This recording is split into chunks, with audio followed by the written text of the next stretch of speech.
Good morning. If you're new around here, my name is Bailey Lavender. I'm a hairstylist here in Shelby, North Carolina, and I film big transformation appointments where someone has had their hair ruined or they ruin their hair at home and I fix it. The thing about these transformations is I do not keep them. I have a list of stylists in the area that once the client is at a maintainable color, I refer them out to their perfect long-term stylist. That way I can continue to do these because I genuinely love doing them, and I get to place someone with the right stylist for them, personality-wise, color-wise, and education-wise. So I'm super excited about today. I always get a little bit nervous prior to going in. Anyways, let's get our day started. It's a lot of colors. Okay. Like it's just so probably from about here, that's my natural color. Okay. And then all of this is just still from that really bad red copper situation. Scar on your face. Yes. May I ask how that happened? Right before I got pregnant with Oliver, I had what the dermatologist thought was a keloid come up on my cheek. And so they started doing like cortisone shots and different things in it to try to like dissolve it, and it never worked. So then I had an appointment with a plastic surgeon, and they were gonna go in and remove it.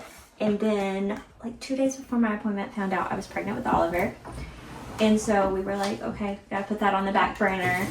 But while I was pregnant, it went away completely, just gone. It just disappeared? Just disappeared. And so I was like, okay. And then about a month after I had Oliver, it came back. So then went back to the dermatologist, and he was like, this is not skin related, it's dental related. You need to go see a dentist. And it like had this long name that he showed me. He brought out his book. I was like, they're like going to the archives to like figure out what's wrong with me. And so I made an appointment with my dentist, went, and they were like, no, we don't see anything. We'll refer you to an oral surgeon just so they can like see if there's anything that we're not seeing, but I don't think this is what it is. So I went to an oral surgeon, and they were like, nope, nothing. Your teeth are fine. Don't see anything. I was like, okay.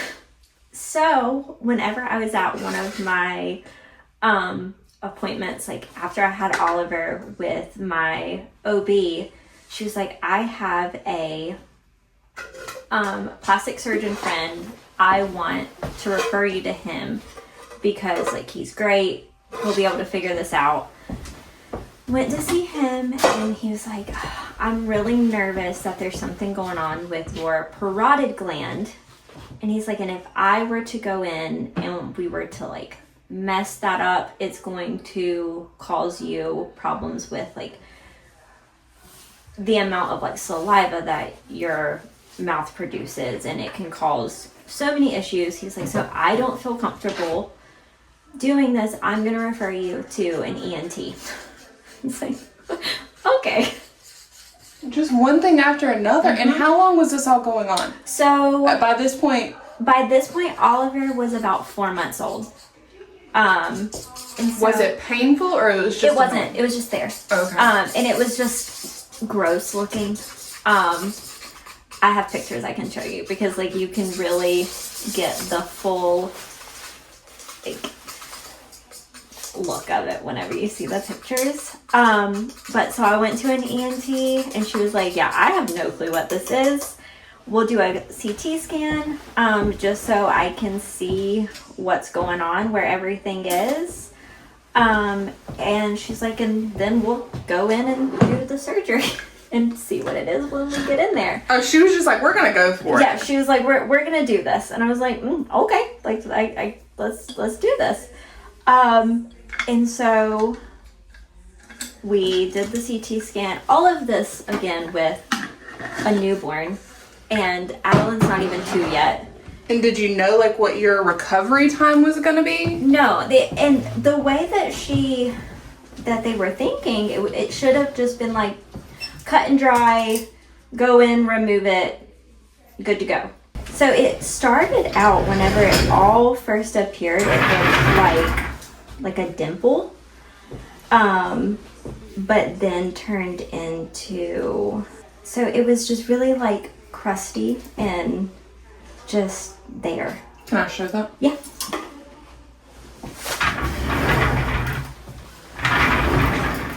Went to the ENT and they scheduled me for the appointment. So through all this, Thomas is still working. He had a normal, like 9 to 5 full-time job.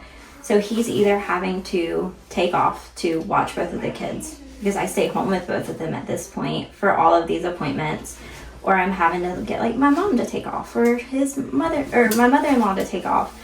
And so I go in for the surgery. Apparently, mid-surgery, they realized that they said it looked like a tornado. It was big up at the top and then got really, really tiny and like trailed all the way down to the root of one of my teeth. And so she called a friend of hers who was another oral surgeon, and they like Zoom called during the surgery. Without you knowing that? Yeah, I'm asleep, looking crazy, I'm sure, on the operating table. And they were like, we're pretty sure this was a tooth that has abscessed out to the outside of your face. So again, I hear all of this. After the surgery, they remove it though, and they're like, after your face is healed, you'll have to go in and have this tooth removed. I've had no pain from this tooth. Again, like I said, went to a dentist and an oral surgeon all prior, and no one saw anything. 2 days after my surgery, I started feeling terrible, and my face went to that. Yeah. That was 2 days after.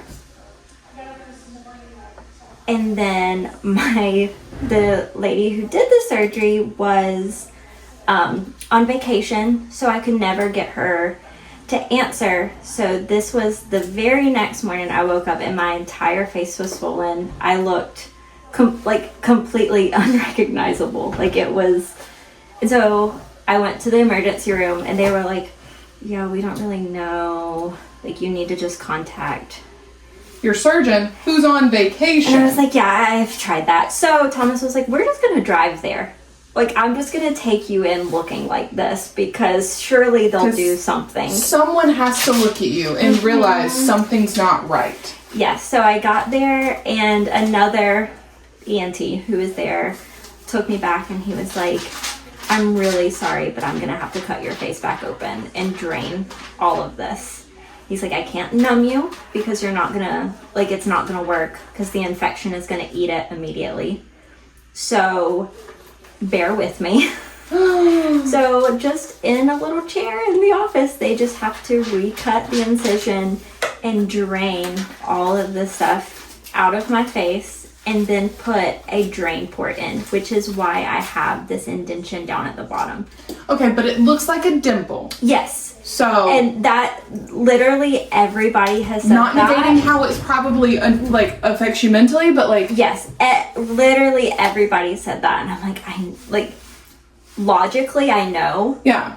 But then I'm like, but are they lying? But I don't have a dimple. I never have. My face didn't look like this. Yeah, and that has to be frustrating. So after that, finally, it's a couple weeks later, I go in and have to have that one tooth removed. While they were in there, they realized that all of the surrounding teeth were also compromised because of how long it had been there and then the amount of infection that was in my face for just a few days after the surgery. So they did the one tooth. That was great. And then I moved to a new dentist who I absolutely love with all my heart. She's amazing. And so long story short with all of that, found out all of the enamel on all of my teeth were compromised from the infection. And so all of my top teeth have veneers on them now, and I have to still have the bottom done. But even with insurance, the top cost $11,000. And I mean, I don't just have $11,000 sitting around to do the bottom portion also. And that's just for the teeth that are there with the veneers. And because they had to go in and remove so much, I have to have implants put in as well, which is like another, yeah. So it turned into just a whole crazy thing that could have and should have been caught way earlier. Yeah, that was my next question, was have you spoken with like previous dentists and stuff to see if that ever showed on any like medical records or anything? No, unfortunately, the one dentist who I went to that was like, no, we don't see anything. Their office closed down not long after. You are kidding me. So because I've had a lot of people be like, well, you should like try like a malpractice suit or like different things like that. And I'm like, oh, that just sounds that has to be terrible. So infuriating. But because like, okay, so were you going to the dentist like how you were supposed to? Oh yeah, I've always had just bad teeth. Like I get cavities by looking at sugar. So every 6 months I would go in for a cleaning, would get, anything filled that needed to be. So you were taking care of them. It wasn't like you were being neglectful. No, always went to the dentist like I'm supposed to. Thomas, I can't even tell you the last time he's been to the dentist. And Charlie has perfect teeth. It makes me so mad. I'm like, how does this happen? But yeah, my mom was always very adamant, even as a kid, would take me every 6 months to get my cleanings done. I had braces, like made sure that I flossed and brushed and did everything the way that I was supposed to. But just always, my teeth just... I can't believe all of this came from the inside workings of your teeth and then showed visibly on your face. Yeah, it went all the way through my cheek to the outside. It's not like you were like hurting from the inside, like it. No pain, nothing. Which had to have been really confusing. Now, how were your kids through all of this? It was hard because again, Adeline was, very much so like needed me and only me constantly. How old was she at this point? She would have been right at turning 2. And then Oliver was born in February, and this all started in like March, May. So he was months old with all of it. Thankfully, he was a phenomenal baby. Just laid down, slept, did his thing, really chill. But it was hard though also because I breastfed both of them and neither one of my kids would take bottles. Oh no. So not only am I trying to, thankfully Adeline was not at the time, but Oliver then, when all of this was going on, we would have to try to make him take a bottle because whenever I was taking like certain medicines or right after the surgery, they would suggest that like I not breastfeed and all of these things. So it was just a lot to navigate, to figure out. And then I had really bad postpartum after I had Oliver. Mm-hmm. So I came out of that directly into the face stuff.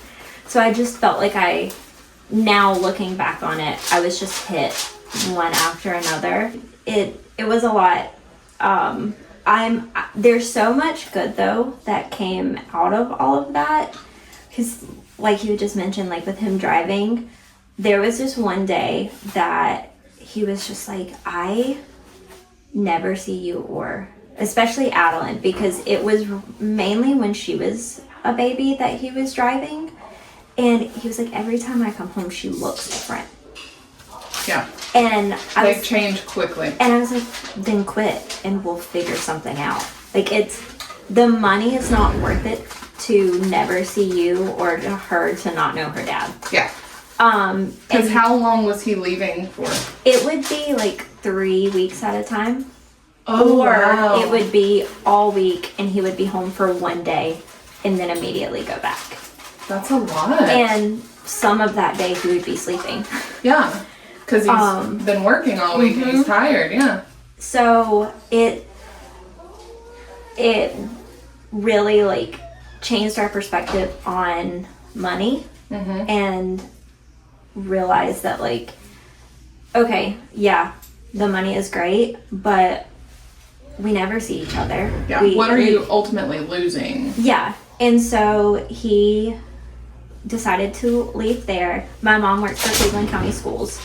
And so she was like, I'm sure he could get like a custodian job just while he's looking for something else. Because he had a CNA, and we've been together since I was 15 and he was 16, as you know, so like our life is... So when he graduated high school, he got his CNA and his long-term plan was to be a nurse. When he started at the hospital, his mental state just took a dive. He worked on... Which, backstory, I've known Thomas since we were 14, 15 years old, since they, I believe, just started dating. And he has always been the happiest person I think I've ever met my entire life. So that's a lot to say. Yeah, like it was around our second year of marriage because we got married 5 days after I turned 18. I did not know that. Yeah, it was the first Saturday after I turned 18. You said, I want to get married. Yeah, like we're doing this thing. So, he is like 2 years in, he was just checked out. Like there was no emotion. Like we could get in an argument and I could sit in front of him and cry and he would just stare at me. Like, that's not like him. No. And so he worked on the end of life floor. Oh. So every single day he was dealing with death. Yeah. Constantly. And so he went from that to driving the truck.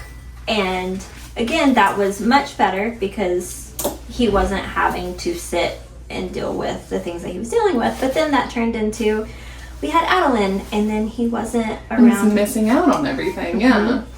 But that was him driving the truck, and then like us having Adeline. That was the first time that I had ever been alone. I went from, being a child and living with my mom and my grandmother to getting married and then living with Thomas. And it was the first time that I was shown that like, oh, I can do something myself. All of our choices and the things that we've made, like the decisions that we've made, I'm so glad that the trajectory went the way that it did, because doing that by myself, no matter how hard it was, showed me that I was a really good mom and I could take care of a very difficult baby. By the time I got pregnant with Oliver, I was 80 pounds. Holy cow. And I mean, you're a short little thing, but like 80 pounds like, no matter what. For perspective, I weigh like 125 right now. Yeah. Like, and you look really healthy. Like, I'm the happiest I've ever been. Like, when I say healthy, I mean you look like you work out regularly. Like you. And, I don't. You don't? Absolutely. You look like you do. No, but yeah, I got down to 80 pounds. When I got pregnant with him, I was 80 pounds, and Holy it was cow. just, I had to hold her constantly. If I wanted to clean the house, I had to carry her. If I was doing anything, she was attached to me. Yeah. And it was just me because he was gone. And so I was taking care of the house, taking care of a child, doing all of these things. And like, it was very hard. But I'm so glad that I got that experience because it gave me more self-worth.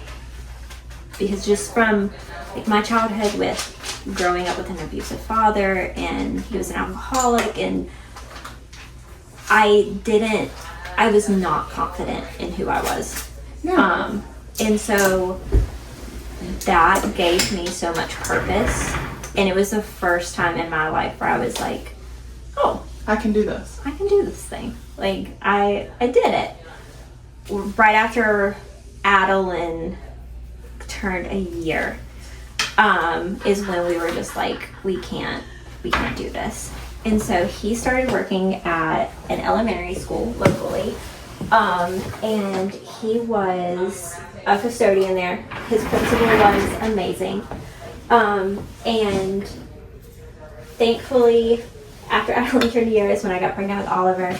And so he was there, and he had more flexibility to be able to take off and help and do things. And I mean, of course, it's still, if he's not there, it leaves one other person there to take care of the entire school. But also, he made more as a custodian than he did his entire time when he was working at the CNA. You're kidding.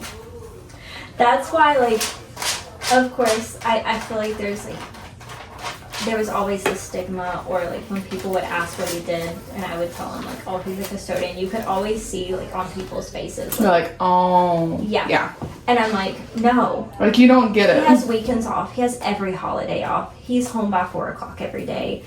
This is a blessing. His mental state is so much better, and it allowed him to do music. That was where my next question was going, is because also, if y'all don't know, Thomas has been a musician as long as I've known him, and music was always very important to him. And so that was about to be my next question, is what happened with his music career? Yeah, so that I would say for like the last 10 years is when he's really been pursuing it to become a job. And working as a custodian gave him that ability to have that mental freedom and the time to, like, he would get off work and he would come home and go work on music in his shed that we turned into a music studio in our backyard.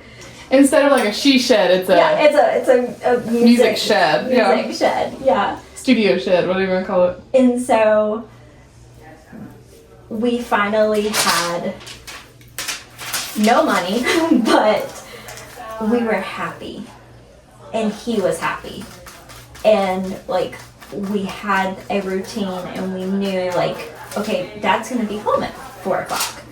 Me and the kids could take him lunch and see him at work.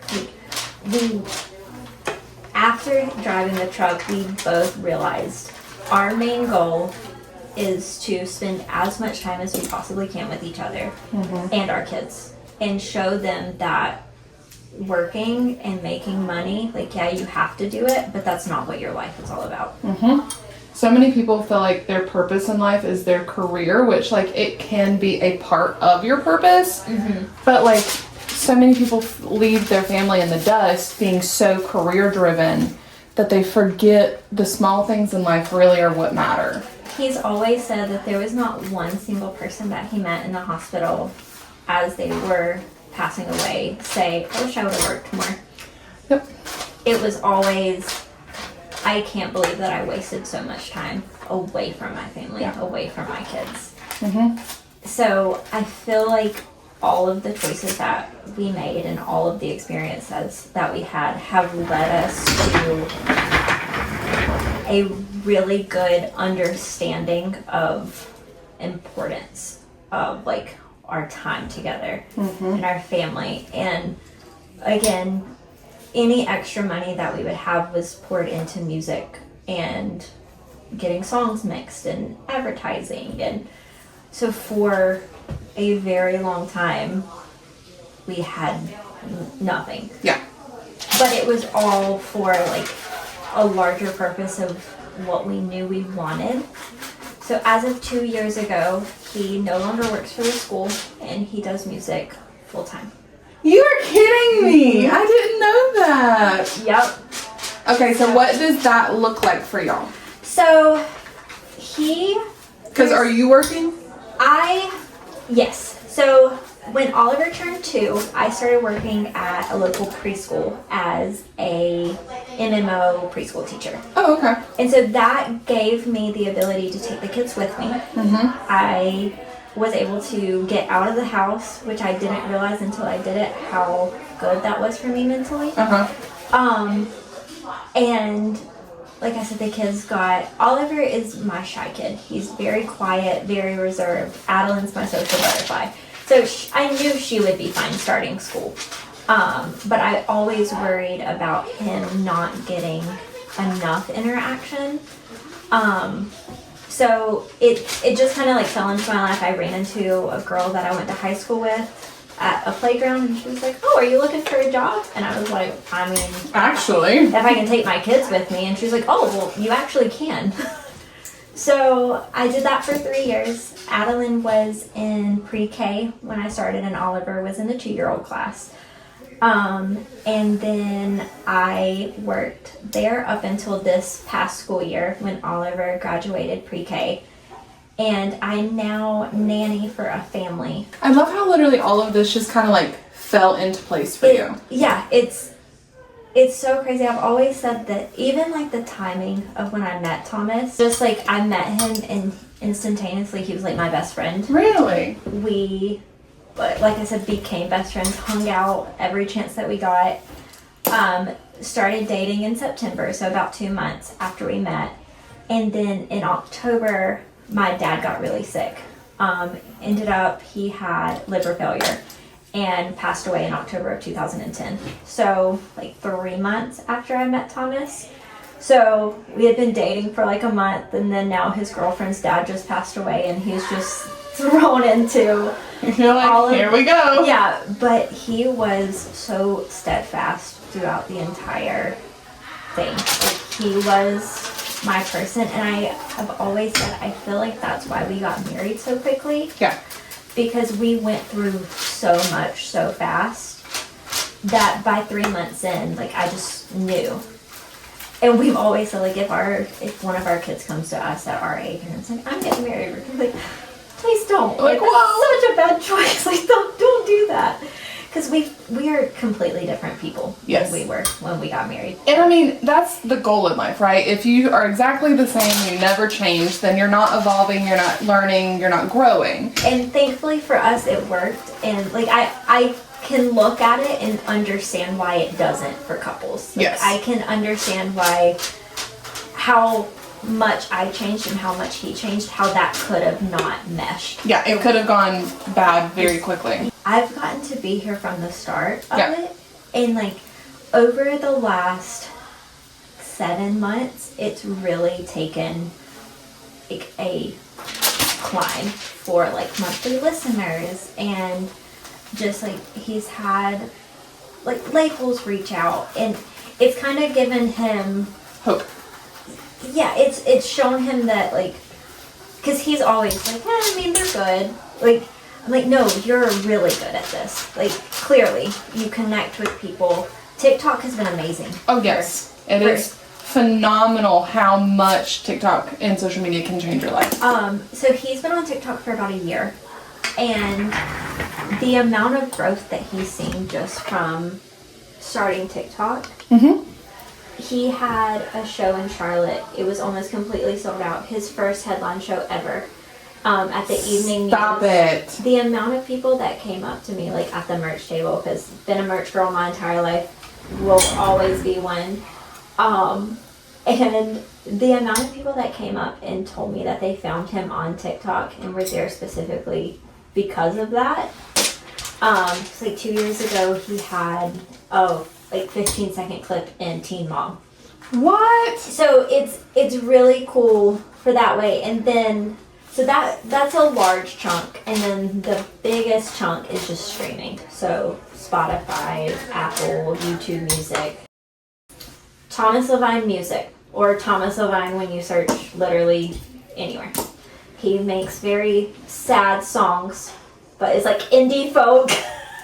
So not everybody's cup of tea. Okay, but like I can vibe with it because like when we did Camper Life, like that was the kind of music I like to play, and I opened the windows and it was like full very breeze. much like, okay, if you think about driving down the Blue Ridge Parkway. Got it. Like that, all of his music, like you can put that on and it's great. But like if you're trying to like get in the mood to clean your house, wouldn't suggest throwing that on. Wouldn't be it. But he genuinely, I'm constantly amazed. It's funny because it just becomes normal in our house for him to, we're sitting at the dinner table and he'll just randomly get up and walk away. Because he had a song and he has to go do a voice memo of it, and like the kids don't even bat an eye. But because that's been their entire life, they don't know any different. No, yeah. But there are times when he'll like show me something and I'm just like, it catches me off guard. And I love those moments because I don't get them that often. Just because I'm so immersed in it, and I hear the songs from when they're just a voice memo all the way through until he gets the final mix, and we listen to them 15 times in the car on the way to Walmart so he can make revisions to them. But there are these like times, and I love live shows because I get to see other people's reactions. And especially when he like opens for an artist and no one knows who he is. Yeah. And like a lot of times people are not that excited about the opening because you're there to see the person that you paid for the ticket to see. But like that's the purpose of the opening, is to get that exposure, to get. Yeah, and so whenever he opens for an artist and like you can see people just be like, oh, like, okay. Has he opened for anybody that I may know? Do you know an artist by the name of Kyola? Maybe if I heard his music. He's amazing also. And a lot of his is, again, they're all like indie folk type music, which I know is like a very like niche, like genre. So it's not like everybody is gonna be like, oh yeah, I know these artists. Yeah. And I love that our kids are being exposed to all of this. I'm sure like fall time is the best for him. Oh, it's all of the like fall vibe playlists and things are just that is his niche. Right where he is. I've had so many people like throughout, because you know, you tell people like, oh, like I want to be a musician, and they're like, oh. Well, because it's early years, right? We were taught that is an artist's dream and that you're never gonna make it, and you need to give up on it. It's not a viable career. Especially if you have kids, you need to give up on your dreams and da-da-da-da-da-da-da. And I'm like, just because you had to do that, just because you had to give up on your dreams, doesn't mean that someone else should have to. And we never wanted to show our kids that. Yeah. And so specifically have people ask like, well, when are you gonna like tell him that he has to get a real job? And like, when I don't see growth from it. Yeah. Like, it's not like he's this artist who isn't actually good and who like has like that part. Like, no, he's, because there are some people that you come across and you're like, ooh. Yeah, like somebody needs to break it to you. Yeah. Like, but no, like he's extremely talented. And I was like, I'm not gonna be the one 30 years from now that he thinks back on and is like, she didn't support me in this. Mm-hmm. She kept me from doing the one thing that I felt like was my purpose, my dream job. Yeah. And so with everything at the beginning, it was slow. I mean, I remember getting excited whenever he hit 1,000 monthly listeners. And I had a whole party for him when he hit 1 million all-time streams on Spotify. And now he looks at that in the dust. Yeah. And again, like, no, we had no money. No, we didn't get to take these like lavish trips, and like, but our kids have everything that they need. We can feed ourselves and our family. We get to be together. Mm-hmm. And I would live what is vacation for? Is to be together, right? Yeah. I would live budgeting month to month the way that we are right now. and have the time that we have together over having thousands of dollars sitting in our bank account, because he would be less happy, I would be less happy, our kids would be less happy. Our kids they get upset when he goes and plays Digimon on Tuesday nights at Gamers Alley because he's leaving an hour before they go to bed. It matters to them that they get that time with their dad. Mm-hmm. And so he's there every night to help with bath time and to put them to bed. It's like, there is some luck that comes along with it. It's inevitable. I mean, there are plenty of extremely talented artists out there who just don't hit the right algorithm, or they don't have people that support them or believe in them, but I also, I've watched him work so hard. He always has. Always.